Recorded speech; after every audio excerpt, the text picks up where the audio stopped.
When the Cardinals were home in the World Series, they announced that their PA announcer is a guy named John Ulett. John does news on did news on KSHE in St. Louis, and I auditioned there for a couple weeks before I came to RIF, and it was getting pretty rowdy, and I could tell by the third day they were getting a lot of complaints because the regular show was gone on vacation, and people were like, "What the hell is this show doing in here? Who are these people?" Oh, they were used to chicks, and they got you? No, they were used to it was a pretty tepid show.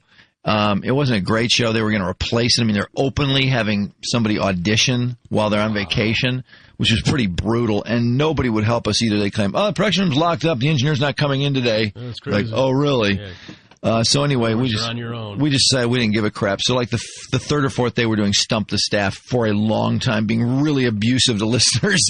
And John Ulett really liked it. What so year are you talking? This is like 91. Ooh. So John Ulett was starting to enjoy the show. So he came in, started goofing around with us. And anyway, he was an awesome Stump the Staff player.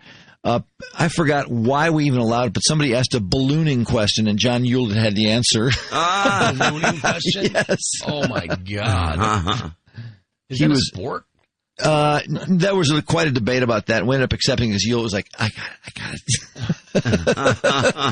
Wow. He's a great guy, and oh my God, what an encyclopedia of knowledge.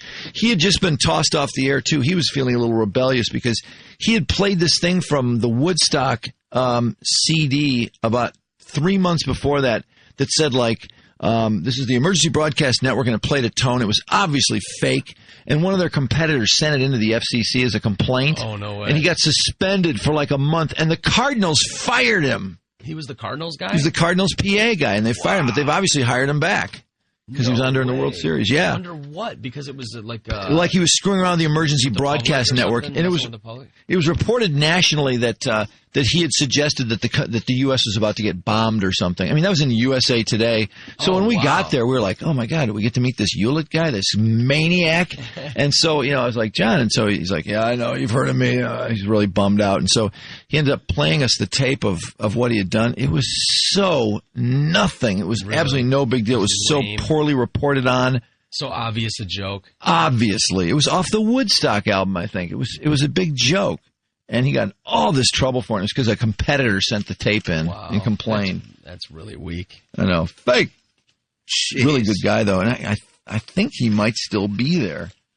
But, oh, my God, do things not change in radio in some places? And when I heard NPA announcer John Ulett, they call him the U-Man.